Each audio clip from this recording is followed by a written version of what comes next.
ఇప్పుడు నేను మొదటి మాట అధ్యాయం ధ్యానం చేసుకుందాం. లూకా సువార్త 23:34 చదవండి.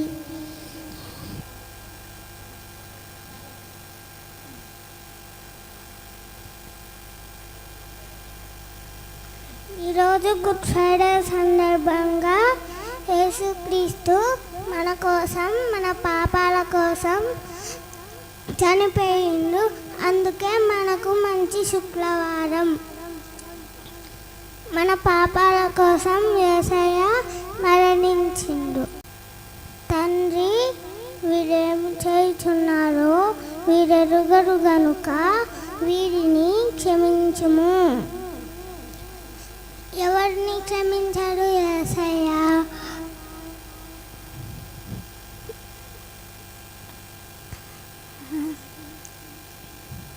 నిన్ను, నన్ను కాదు, మన అందరినీ యేసయ్య క్షమించాడు.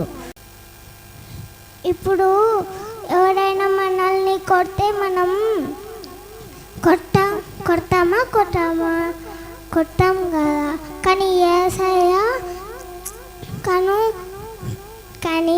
యేసయ్య కొట్టినా తిట్టినా ఉమ్మేసినాడు, చిత్రహింసలు పెట్టినాడు యేసయ్యని.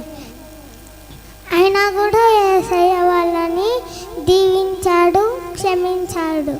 అట్లనే మనం కూడా ఎవరైనా కొట్టినా తిట్టినా క్షమించాలి, దీవించాలి. మనము ఒక స్టోరీ చెప్పుకున్నాం. ఒక పెద్ద అడవిలో ఒక వ్యక్తి వెళ్తూ ఉన్నాడంట ఫస్ట్ టైం. అప్పుడు ఆ వ్యక్తి వెళ్తూ ఉంటే ఒక గొయ్యి ఉందంట. ఆ గొయ్యిలో ఊబి ఉందంట. ఆ ఊబి ఆకులు అవన్నీ చుట్టుకొని పడిపోయింటే అప్పుడు ఆ వ్యక్తి రోడ్డు అనుకొని వెళ్తూ ఉన్నాడంట ఆ అడవిలో. అప్పుడు ఆ ఊబిలో పడిపోయింటే అప్పుడు ఆ వ్యక్తి రక్షించండి, రక్షించండి, కాపాడండి అంటుంటే అప్పుడు ఒక కోతి వచ్చింటే అటు ఇటు చూస్తుందంట. అప్పుడు తను మునిగిపోతూ ఉన్నాడంట. అప్పుడు ఆ కోతి రక్షించలేదంట. అప్పుడు జింక వచ్చిందంట. జింక రక్షించలేకపోయిందంట. అప్పుడు ఆ అడవిలో ఉన్న అన్ని జంతువులు వచ్చినాయి, అయినా కూడా రక్షించలేకపోయినాయంట. అప్పుడు ఒక వ్యక్తి చాలా దూరం నుంచి కట్టెలు ఏరుకోనికి వచ్చిందంట. అప్పుడు ఆ వ్యక్తికి అడవి అంతా తెలుసు అని వచ్చింటే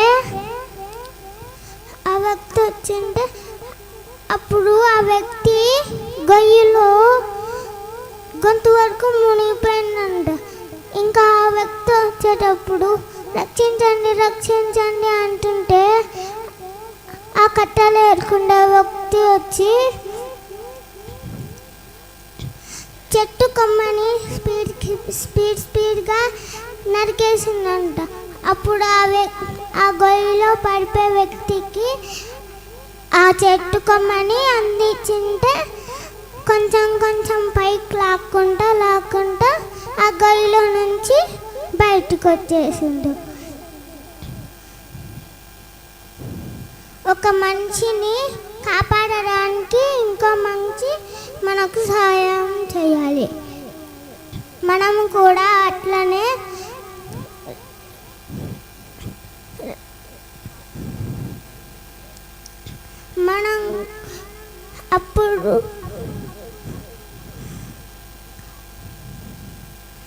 మనం కూడా అప్పుడు పాపం అనే ఊబిలో పడిపోయి ఉంటే యేసయ్య మనల్ని రక్షిస్తాడు. తన ప్రాణం పెట్టి సిలువలో యేసయ్య క్షమించాడు. మొదటి మాట, తండ్రి వీరేమి చేస్తున్నారో వీరెరుగరు గనుక వీరిని క్షమించుము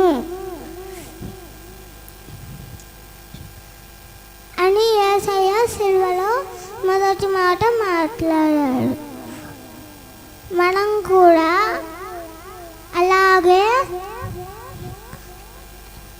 యేసయ్య ఎట్లా క్షమించాడో అందరినీ, కొట్టే వాళ్ళని, తిట్టే వాళ్ళని, ఉమ్ము వేసే వాళ్ళని ఎట్లా క్షమించాడో మనం కూడా కొట్టినా తిట్టినా అందరినీ క్షమించాలి.